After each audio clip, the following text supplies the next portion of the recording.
to Hawaii, you're sure to get your fix of sun, surf and sand, because let's face it, that's what most people come here for. But don't forget, these islands have an incredibly rich history, and it's well worth dragging yourself away from the beach for a few hours to explore some of its centuries-old landmarks and neighbourhoods. We are in the tourist hub of Waikiki on the island of Oahu.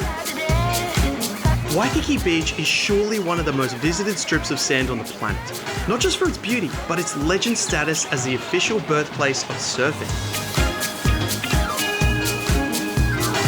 However, its history extends far beyond the sand. Just a few streets away is the Iolani Palace. Dating back to the 1800s, the palace was the home of Hawaii's last reigning monarchs. We are entering the throne room, which is also known as the audience room or ballroom. This is spectacular. This is where, if you were visiting from Australia, you'd contact the Australian Council, and then you'd be invited to meet the king and other members of the royal family. Amazing. And he would be grilling you about why are you here, what kind of business are you in, what kind of profession are you in, because he would want to connect you with local people. I see. Because he was doing a lot of networking. Historians like Zita offer tours of the palace 5 days a week, giving us guests an insight into just what went on in these regal rooms. So we're in probably one of the grandest dinner rooms I've ever seen in my life. This is the state dining room where Kalakaua entertained guests from all over the globe. This was a grand hall. This is where Kalakaua would have welcomed his visitors.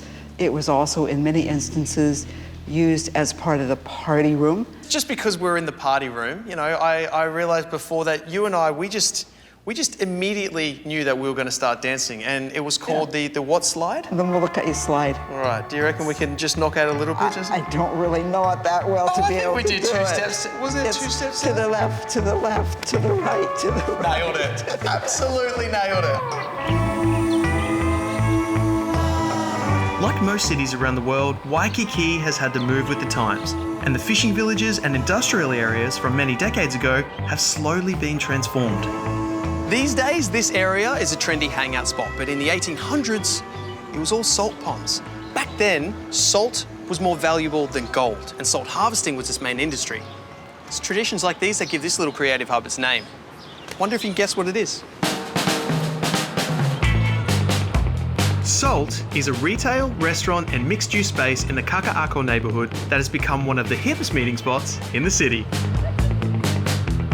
It's also handy for some holiday retail therapy. So the one thing on my shopping list for coming to Hawaii was to get a genuine Hawaii shirt. I don't want to just stop somewhere and get one of the cheap ones. I want the genuine deal, okay? And this place, this is the genuine deal. Check it out. This is our signature shirt. This is the Great Duke Kohonomoku shirt.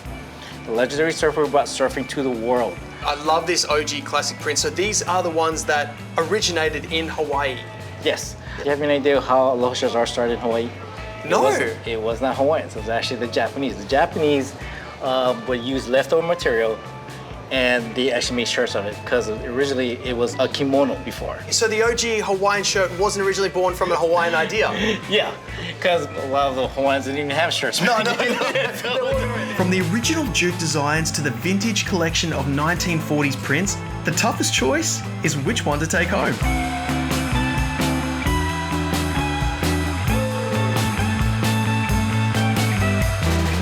This is one holiday keepsake you'll treasure forever.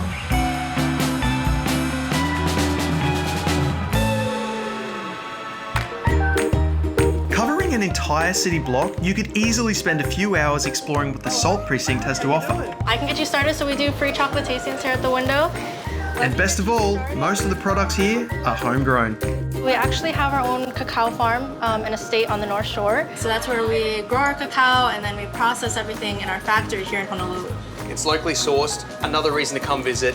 Get here. You know what? Get here, but then come here because you're gonna love it.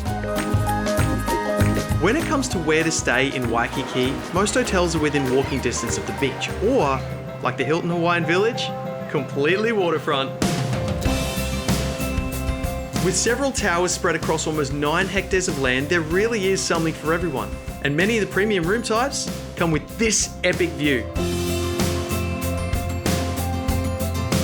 As As well as the widest stretch of beach in Waikiki, Hilton Hawaiian Village boasts the only saltwater lagoon.